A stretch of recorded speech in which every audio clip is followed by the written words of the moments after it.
तो कभी कभी जीवन में ऐसा भी होता है जब आप सही रास्ते पर भी होते हैं, अपना संपूर्ण प्रयास भी कर रहे होते हैं, लेकिन उसके बावजूद आपकी जो समस्या है उसका समाधान आपको नहीं मिल रहा होता है। ऐसी स्थिति में हमें सब कुछ अपने ईष्ट पर, अपने उस देव पर छोड़ देना चाहिए जिसने हमें जीवन दिया है, और वही रास्ता निकालेगा। कहते हैं ना कि देर से ही सही, मेहनत का फल और समस्या का हल मिलता ज़रूर है। नमस्कार दोस्तों, स्वागत है आप सभी का स्टडी विद ज्ञान प्रकाश में। आज 7 जून हो गई और दिन मंगलवार का है। तो आइए स्टार्ट करते हैं आज के दैनिक रोजगार समाचार। सबसे पहले बात करते हैं बीएड के खिलाफ बीटीसी की मजबूत पैरवी। एनसीटी से कहा गया कि नोटिफिकेशन जल्द से जल्द जारी करें। इस पर जो अगली सुनवाई होनी है वो 14 जुलाई को होनी है।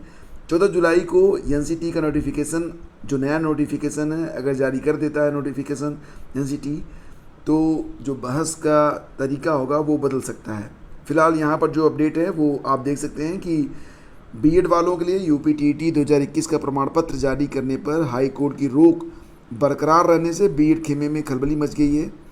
डीएलएड वाले अपना पक्ष मजबूती से रख रहे हैं क्योंकि कुछ राज्यों ने बीएड को प्राइमरी से बाहर कर दिया है। ये उनके लिए एक बड़ा आधार बन रहा है। अब देखना ये है कि उत्तर प्रदेश में जो उत्तर प्रदेश सरकार है वो कोर्ट में क्या पक्ष रखती है। इलाहाबाद हाईकोर्ट ने यूपी टेट पास करने वाले बीएड डिग्री धारकों को पात्रता प्रमाण पत्र जारी करने पर पहले से लगाई रोक बरकरार रखी है। कोर्ट ने मामले में स्थगन आदेश को बढ़ाते हुए एनसीटी को 14 जुलाई तक जवाब दाखिल करने को कहा है। आदेश न्यायमूर्ति सिद्धार्थ ने प्रतीक मिश्रा और 4 अन्य की याचिका पर सुनवाई करते हुए दिया है। तो मंगलवार को सुनवाई के दौरान सरकार की ओर से कहा गया कि एनसीटी जब तक नोटिफिकेशन जारी नहीं करेगी वह कुछ नहीं कर सकती है। तो कोर्ट ने एनसीटी को नोटिस जारी करते हुए जवाब दाखिल करने को कहा है। मामले की सुनवाई अब जुलाई में होगी। याची पक्ष की ओर से अधिवक्ता तान्या पटेल ने तर्क दिया कि मामले में यूपी सरकार और एनसीटी दोनों बच रहे हैं, वे स्थिति को स्पष्ट नहीं कर रहे हैं। याची पक्ष का तर्क ये था कि राजस्थान हाई कोर्ट ने जो डिसीजन दिया है उसके बाद बीएड डिग्री धारक प्राइमरी स्कूलों में पढ़ाने के लिए पात्र नहीं रह गए हैं, तो उस आदेश को रद्द कर दिया गया है। तो यहाँ पर जो मामला है वो उसी पर डिपेंड कर रहा है। और ये कहा जा रहा है कि जो नोटिफिकेशन रद्द है तो बीएड डिग्री धारक प्राथमिक स्कूलों में पढ़ाने के पात्र ही नहीं रहे। बेसिकली ये जो खबर आप यहाँ पर देख रहे हैं इसका मूल यही है कि अगली सुनवाई जो कि होनी है कब, 14 तारीख को, 14 जुलाई को, उसके पहले सब कुछ इस बात पर करेगा निर्भर कि एनसीटी क्या कहता है इस पूरे प्रकरण पर, क्योंकि एनसीटी का बयान काफ़ी अहम रहेगा। इसके पहले 2018 में जो बयान आया था उसको राजस्थान कोर्ट में जब चैलेंज किया गया तो राजस्थान कोर्ट ने, मैं यूँ कहिए कि डीएलएड के पक्ष में, बीटीसी के पक्ष में अपना फैसला दिया था। लेकिन अभी अन्य राज्यों में, बहुत सारे राज्यों में, दिल्ली में, हिमाचल में प्राइमरी शिक्षक भर्ती में बीएड वालों को रखा गया है। और उत्तर प्रदेश में भी अभी फ़िलहाल तो उत्तर प्रदेश में जो बीएड वाले हैं उनको प्राइमरी टेट का सर्टिफिकेट जारी करने पर रोक लगी हुई है, लेकिन पैरवी चल रही है। देखते हैं कि जुलाई में क्या हल इसका सामने आता है। और छात्रों के अनुपात में अधिक शिक्षक होने पर एक बड़ा निर्णय लिया गया है कि समाज कल्याण के 489 स्कूलों में भर्ती पर रोक लगा दी गई है। तो यहाँ पर जो छात्रों का अनुपात है उसमें जो शिक्षकों का रेशियो है वो काफ़ी ज़्यादा है, इसलिए यह रोक लगाई गई है।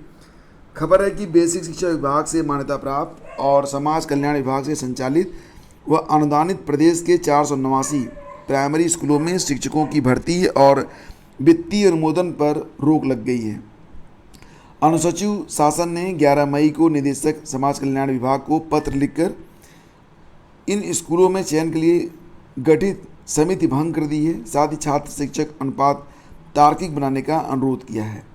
समाज कल्याण विभाग ने अनुदानित स्कूलों में कार्यरत शिक्षकों और उसमें पंजीकृत और उपस्थित छात्र छात्राओं की सूचनाएं अक्टूबर 2021 में जिला समाज कल्याण अधिकारियों से जुटाई तो पता चला कि 489 स्कूलों में कुल 71,006 छात्र पंजीकृत हैं। इन स्कूलों में स्वीकृत 3,676 पदों के सापेक्ष 1,759 शिक्षक कार्यरत हैं। कक्षा 1 से 5 तक के इन स्कूलों में शिक्षकों के औसतन 7.5 पद स्वीकृत हैं, जबकि छात्र छात्राओं की संख्या बहुत कम है। तो ये भी पता चला कि कुल स्कूलों में शिक्षकों के स्वीकृत पदों की संख्या 23 से 25 तक है।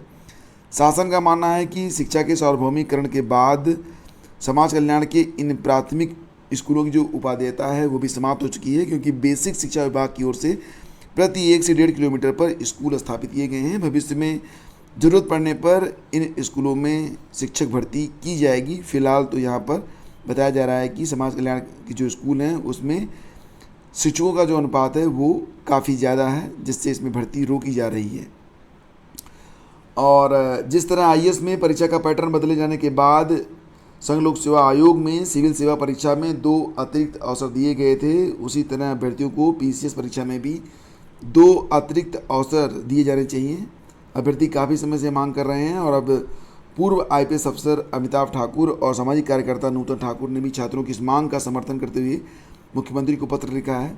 उत्तर प्रदेश लोक सेवा आयोग ने पीसीएस 2018 में मुख्य परीक्षा के पैटर्न में बड़े बदलाव किए थे और इस बदलाव से उन अभ्यर्थियों को सबसे ज़्यादा झटका लगा था जो कई वर्षों से पीसीएस परीक्षा में शामिल हो रहे थे और ओवर एज होने के करीब थे। वे खुद को परीक्षा के पैटर्न के अनुरूप नहीं बदल सके, बदलाव भी बड़ा था, अभ्यर्थियों को संभलने का मौका नहीं मिला। पीसीएस 2019 से प्री और मेंस में सफलता के मानक बदल गए और इस वजह से बहुत सारे जो अभ्यर्थी हैं फिलहाल अब ओवर एज होकर अब बाहर हो चुके हैं, तो ऐसे अभ्यर्थियों को 2 अतिरिक्त अवसर देने की बात यहाँ पर की गई है कि आयु सीमा में छूट दी जाए और इसके बाद इनको 2 अवसर मिलने चाहिए। जिस प्रकार से संघ लोक सेवा आयोग ने पैटर्न बदले जाने के बाद अभ्यर्थियों को 2 अतिरिक्त अवसर दिए थे, उसी प्रकार से यूपी पीएससी में भी अतिरिक्त अवसर मिलने चाहिए। और यहाँ पर आप देख सकते हैं रेलवे बोर्ड द्वारा गैर संरक्षा श्रेणी के 50% रिक्त पदों को सरेंडर करने के आदेश के विरोध में रेल कर्मियों ने सोमवार को प्रदर्शन किया है। नॉर्थ सेंट्रल रेलवे एम्प्लॉइज संघ के बैनर तले इस प्रदर्शन में रेल कर्मियों ने जुलूस निकालने के साथ ही डीआरएम ऑफिस के गेट पर जमकर नारेबाजी की है। यूनियन नेताओं ने डीआरएम को संबोधित करते हुए 11 सूत्री मांग का एक ज्ञापन सौंपा है। तो इसके पहले यूनियन के जोनल महामंत्री आरपी सिंह ने केंद्र सरकार को मजदूर विरोधी बताया था। आरपी सिंह ने कहा कि सरकार मजदूरों की संख्या घटाकर व रिक्तियों को न भरकर सरकार संरक्षा व सुरक्षा के साथ खिलवाड़ कर रही है। तो यहाँ पर रेल कर्मियों की जो मुख्य मांगें हैं उसमें यह है कि रेल कर्मियों को 8 घंटे के बजाय 12 घंटे न कराया जाए काम, गार्ड लोको पायलट को दिया जाए 4600 का ग्रेड पे, टेक्नीशियन 2 को टेक्नीशियन 1 के साथ नहीं किया जाएगा मर्ज, महिलाओं के कार्यस्थल पर चेंजिंग रूम शौचालय की व्यवस्था हो और ट्रैक मेंटेनरों को दिया जाए 4200 रुपये का ग्रेड पे। तो इसी मांग को लेकर यहाँ पर प्रदर्शन चल रहा है, जैसा कि आप यहाँ पर देख रहे हैं। और रेलवे बोर्ड द्वारा गैर संरक्षा श्रेणी के 50% रिक्त पदों को सरेंडर करने के आदेश के विरोध में प्रदर्शन जारी है। और अगर आप मोबाइल फ़ोन में जो ऐप है या फिर आईआरसीटीसी की जो वेबसाइट है उससे प्रायः रेलवे का टिकट बुक करते रहते हैं, तो आपके लिए एक गुड न्यूज़ है कि अगर अब आप अपना जो आईडी है, आईआरसीटीसी की जो आईडी है उसको आधार से वेरीफाई कर लेंगे तो आप महीने में 24 रेल टिकट बुक कर सकेंगे। और फिलहाल अगर नहीं करेंगे तो 12 रेल टिकट फिर भी आपको मिलेंगे। अभी तक जो व्यवस्था है उसके अंतर्गत अगर आपका आधार लिंक है तो 12 टिकट और बिना आधार लिंक आईडी पर 6 टिकट बुक करने की इजाज़त दी गई है। रेल मंत्रालय के अधिकारियों ने बताया कि इससे अक्सर रेल सफ़र करने वाले यात्रियों और परिवार को सहूलियत मिलेगी। तो फ्रेंड्स, ये थी आज की पूरी अपडेट। और अगर आपको सेशन अच्छा लगा है तो प्लीज़ इसे लाइक और शेयर ज़रूर कीजिएगा। आपके मन में कोई भी सवाल है नीचे कमेंट कर सकते हैं आप, जिसका समाधान मैं आपको अगले वीडियो में ज़रूर दूंगा। Thank you so much.